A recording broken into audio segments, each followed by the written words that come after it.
Boa tarde a todos, sou Paloma, né? Residente do primeiro ano.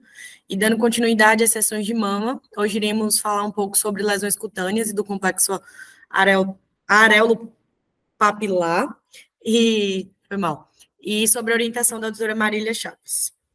Bom, de conceitos iniciais, a gente está falando, na verdade, de uma estrutura, de uma área da mama, né? E aí é uma área complexa, que tem variados tipos histológicos, e isso vai ser tanto importante quanto difícil. Importante para diferenciar, ao longo da aula a gente vai abordar as lesões e as patologias que podem acometer, mas ao mesmo tempo difícil, porque com essa variante histológica acaba tendo algumas nuances da abordagem. E aí, falando também dessa parte complexa, isso se deve também à questão do desenvolvimento embrionário.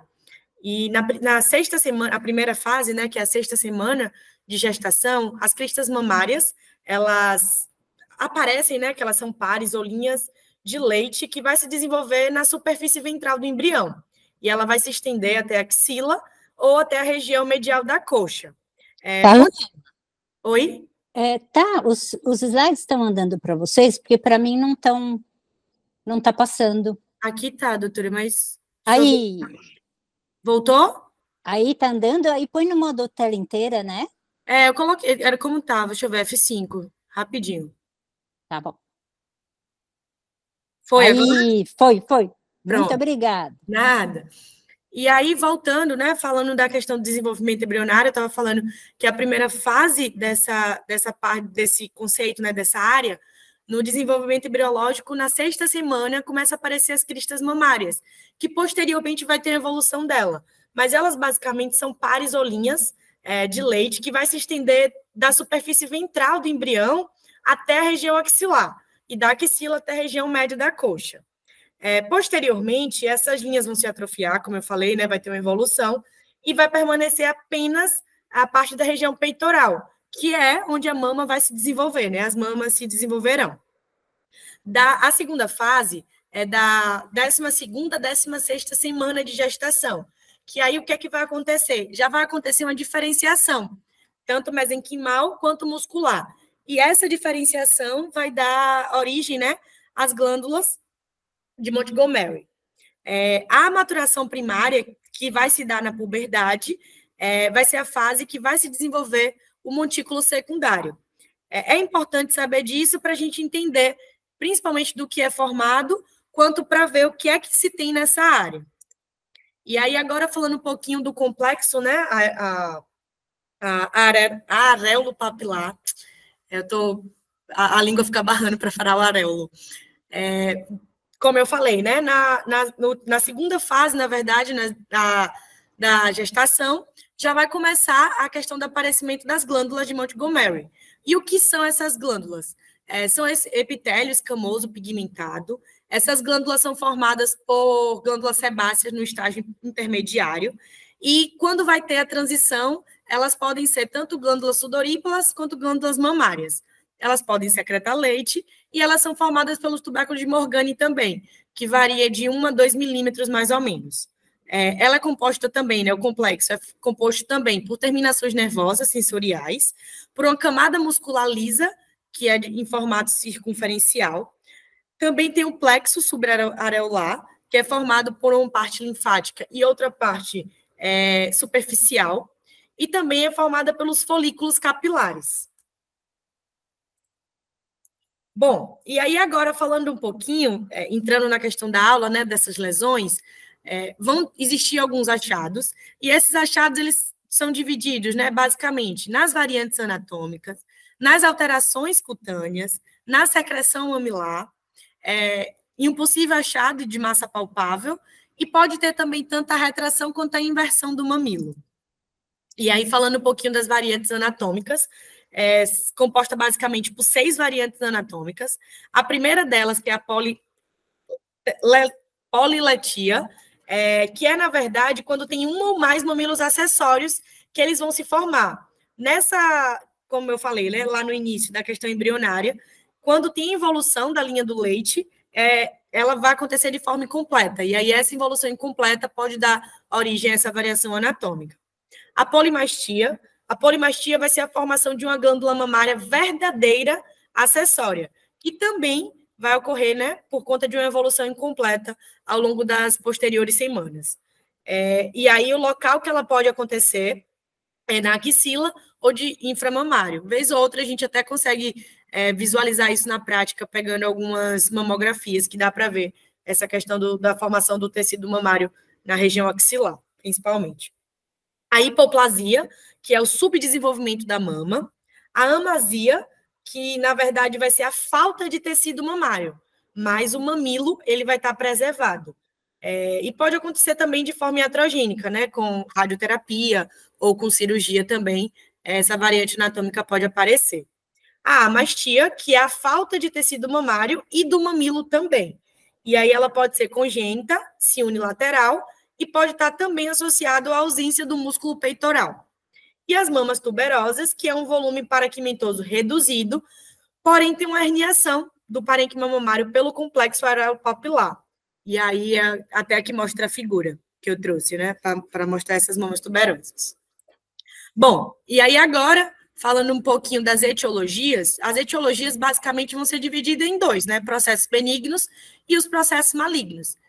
Ao longo da sessão, eu vou abordar alguns conceitos desses, né, alguns processos desses.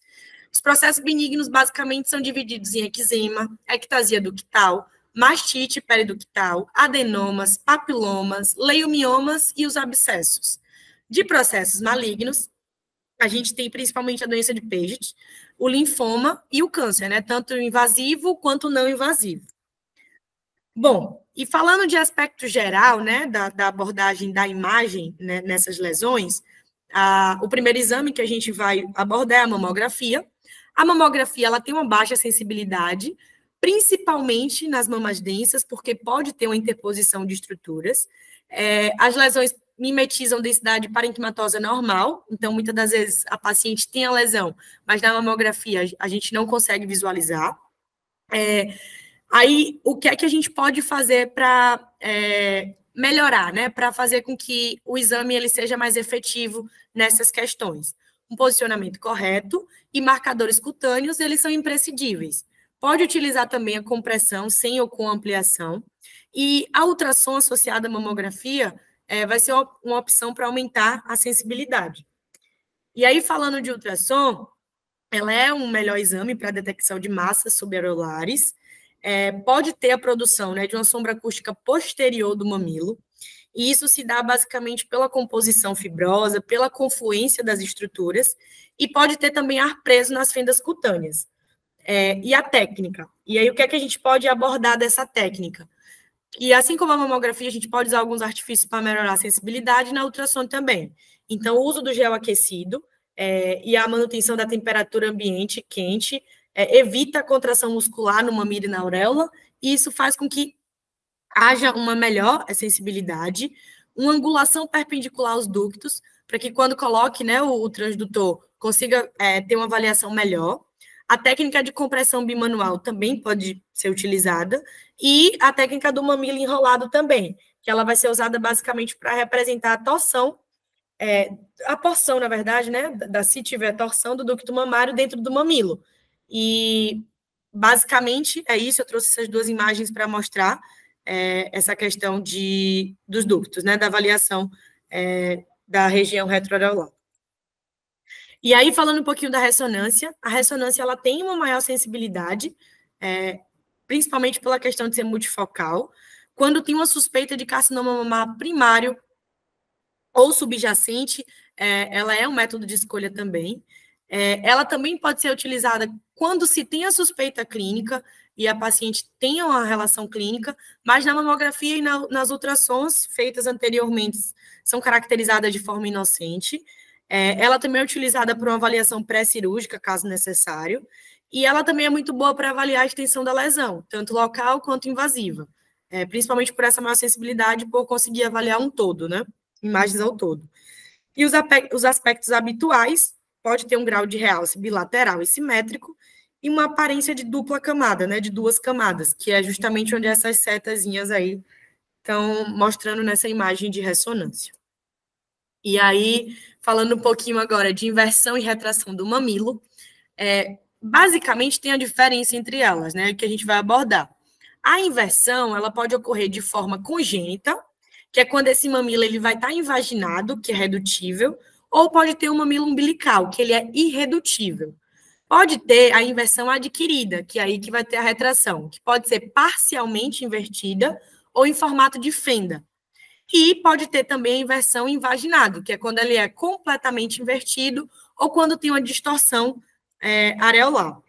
E aí, o que é que acontece? Eu trouxe uma observação, né, que é abordado nos artigos, que fala que quando essa inversão é retração, ela é de forma unilateral, ela tem uma progressão rápida e ela tem uma massa palpável, a gente deve suspeitar de uma natureza inflamatória e neoplásica. Falando agora um pouquinho da ectasia ductal, a ectasia ductal, normalmente, no estágio inicial, a paciente ela vai mostrar, vai se apresentar, né, de forma assintomática, pode ter uma secreção leitosa ou sanguinolenta, normalmente ela é unilateral em 25% dos casos. Na mamografia, como mostra a primeira imagem, né, da quantidade maior de setas, pode ter uma densidade retroareolar alongada, que é em formato em cordão, que a literatura também descreve, e na ultrassom pode ter essas estruturas tubulares, com ou sem material ecogênico, como mostra a segunda imagem. Na ressonância, pode ter um alto sinal em T1, principalmente se houver hemoderivados ou licoproteico, como mostra essa terceira imagem. E aí, agora falando um pouquinho de mastite periductal. A mastite periductal, a priori, você tem que ver o contexto clínico dela, né? Apresenta-se, na maior parte das vezes, como uma puberdade, com mamilo invertido de forma congênita, ou uma perimenopausa sem inversão. Ela é multifatorial. Na clínica, a paciente vai apresentar dor, floglose, secreção e inversão do mamilo. Quando se tem episódios recorrentes dessa mastite, vai ter um abscesso e fístula, né? Pode ter, na verdade, a formação de abscessos e fístulas. E essa imagem que eu trouxe mostra as calcificações que também podem aparecer, que a literatura diz que é em formato de charuto. Quando se tem uma mastite crônica, os achados eles são basicamente uma inversão permanente, uma fibrose periductal, e ela também pode mimetizar um carcinoma mamário. O abscesso, na verdade, ele pode ser de duas formas, né? Pode se apresentar de duas formas, tanto da forma retroareolar quanto da forma mamilar. Essas duas primeiras imagens mostram de retroareolar e as duas abaixo mostram de forma mamilar. E aí, o que é que você pode ter para suspeitar, né? Você tem um formato irregular, você tem margens mal definidas e espiculadas. E aí, na mamografia, ela vai ter uma alta densidade, como mostra a primeira imagem também. Ou a ultrassom, na verdade, a primeira imagem, a mamografia a segunda. Na mamografia tem uma alta densidade, na ultrassom ela tem um centro hiperecogênico e tem uma borda hiperecogênica. E aí, outra forma de apresentação de lesão, né, do complexo, é a obstrução das glândulas de Montgomery, como eu falei lá no início. Pode ocorrer após um quadro inflamatório. O que é que vai acontecer? Vai acontecer obstrução por congestão ou por algum cisto. Tem um aspecto de massa palpável e também pode ter uma secreção branca leitosa na superfície areolar. Então, tanto na hora, né, do exame, quanto de forma na hora do exame, quanto de relato, né?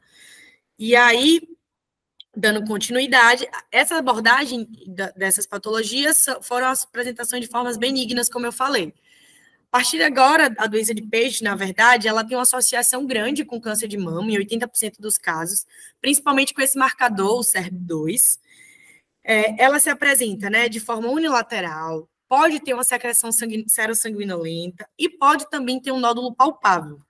No estágio inicial, ela se apresenta com prurido, com eczema ou eritema, e ao longo do avanço, né, da doença, do estágio avançado, pode ter uma erosão mamilar, uma ulceração exudativa e pode ter também crostas endurecidas, como mostra a evolução também nessas imagens que eu trouxe. A fisiopatologia ela é discutida, mas tem duas abordagens, duas teorias. A primeira é a teoria da migração, já que ela tem essa associação elevada, né, com câncer de mama, tem a possibilidade de já ter um carcinoma adjacente e ele migrar. E, além disso, tem a outra teoria que é da transformação, que é quando os queratinócitos eles se tornam malignos, né? E aí, falando de mau prognóstico, dos fatores de mau prognóstico, o que é que a gente acha tanto no exame físico quanto nos exames de imagem, né? Pode ter um nódulo palpável, quando tem um acometimento linfonodal, quando tem uma inversão do câncer de mama adjacente, quando em 50% em média local e entre 30% a 60% de forma invasiva. Esses são fatores de mau prognóstico da associação, né, das lesões. Na mamografia, a gente pode visualizar microcalcificações, pode ter um espessamento cutâneo, pode ter também uma simetria focal e pode ter nódulos, que podem ser multifocais ou multicêntricos. É importante também destacar que a história clínica vai direcionar muito, né? A paciente já tem essa abordagem da doença, já tem essas lesões e também ou faz tratamento para um câncer ou está com suspeita de câncer. Esses achados eles podem ser conjuntos também. A ultrassom pode mostrar uma ecogenicidade de forma heterogênea, principalmente do parênquima, pode ter áreas hipoecóicas, pode ter um nódulo, pode ter também um espessamento cutâneo e pode ter os ductos dilatados. Na ressonância, a gente vai avaliar, né, a multifocalidade, pode ter um realce assimétrico e a extensão da lesão também é possível de ser avaliada na ressonância. Se for uma abordagem local, a avaliação que se faz, principalmente da questão dos ductos, é de que eles são menores que 2,5 e invasivo quando ele é maior que 2 centímetros. Eu trouxe essas imagens para demonstrar, né, os achados, como são variados, e eu falei, vai depender muito da questão clínica para associar. Essas duas primeiras imagens são imagens de mamografia, a segunda era um nódulo, né, na parte da ultrassom, e a terceira imagem, na verdade, a quarta imagem, a gente tem um realce heterogêneo em uma ressonância. Falando agora de adenomatose erosiva do mamilo, é um tumor benigno, ele normalmente, né, geralmente é unilateral, e aí o que é que acontece? Eles vão ter ductos lactíferos, é um diagnóstico diferencial com doença de peixe também, 15% dos tumores, eles são mamilares. Na anamnese, né, alguns pontos que eu vi na literatura dando destaque, é a questão da pré-menopausa, da erosão, da flogose, da secreção serosa e ou sanguinolenta. E muitas das vezes também precisa se fazer uma diferenciação por histopatologia. E aí o que é que a gente vai conseguir ver, né? Vai ver uma proliferação adenomatosa ou né, papilar benigna mista. E aí tem 3 imagens, né? Uma de ressonância, uma do achado clínico e outra de uma ultrassom. O carcinoma, nessa abordagem, alguns carcinomas eles podem, né, trazer algumas lesões do complexo, e aí são muitas manifestações. E aí, de forma prática, para a gente fazer uma avaliação, né, a gente vê que o local, a maior parte do subareolar é intraductal, pode ter o invasivo, que aí pode ter qualquer acometimento, e o misto também pode ter qualquer acometimento da região. No contexto clínico, a gente vai ter uma malsa palpável, principalmente subareolar, vai ter, né, ou pode ter uma retração mamilar, e pode ter também um deslocamento do mamilo, como mostra a imagem clínica, e também nas imagens, tanto de mamografia, quanto de ultrassonografia e de ressonância também. Mas lembrando que os achados do carcinomas, eles são bastante variados e depende do tipo, né, do carcinoma que a paciente tem. Os linfomas também, não há achados específicos na imagem para cada subtipo, mas o linfoma mamário primário subareolar, ele vai ter um mamilo aumentado ou abalado, e na ultrassom podem se apresentar, né, como nódulos únicos ou múltiplos bem definidos, como mostra a mamografia e a ultrassom também. E, por fim, falando um pouquinho de eczema mamário, os eczemas mamários, eles podem apresentar como atopia, pode apresentar também um prurido associado, ele se manifesta de forma bilateral, e a característica clínica que a gente também deve ter atenção é que ele não deforma o mamilo. Eu falei por fim, mas ainda tem mais esse. E a hiperceratose nevoide é uma condição benigna idiopática, como mostra a figura, é nesse aspecto verrugoso, tem um espessamento de crescimento lento, tem essa hiperpigmentação do mamilo, da areola ou de ambos. Pode também estar associado a uma fístula periareolar e pode ser uma manifestação extraintestinal da doença de Crohn. E aí, antes de finalizar, né, só dando algumas observações da aula, quando as lesões malignas se apresentar nas lesões do complexo, né, de forma unilateral, a gente deve sempre lançar mão de suspeitar de Paget. A doença de Paget é um diagnóstico que é histológico por punção ou por citologia, né? Então, assim, ela tem um grau elevado de associação com câncer de mama. Então, em especial, a gente deve ter uma atenção especial. Quando a histologia está associada, né, da doença de Paget com câncer, como eu falei, né, tem alguns achados de mau prognóstico, então, e menor sobrevida, então a gente tem responsabilidade sobre isso também nos exames de imagem, então é bom sempre estar atento à questão clínica com os achados. A ressonância magnética, ela é útil, principalmente na avaliação geral, né, de forma multifatorial e de dimensionar. Então, caso vá acontecer uma abordagem cirúrgica, ela é extremamente útil.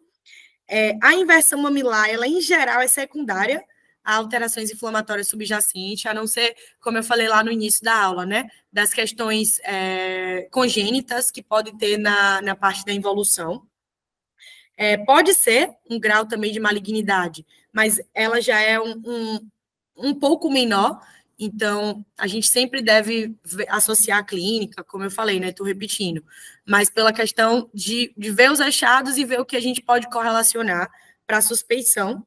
E em caso de dúvidas, como os achados eles são muito parecidos e pode ter diversas manifestações, a ressonância ela pode ser útil para excluir, né, a presença de alguma malignidade.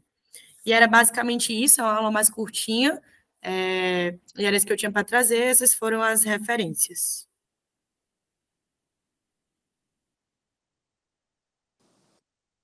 Tá ótimo, Paloma, parabéns pela aula, achei que ficou bem claro e principalmente essa parte embriológica, toda é importante, porque é onde a gente vai encontrar aí os mamilos acessórios e as mamas acessórias, geralmente nessa linha média aí dá para entender por quê, né?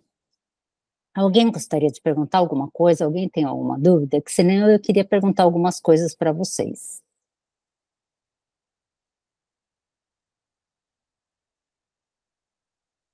Nada? Então posso perguntar, Paloma?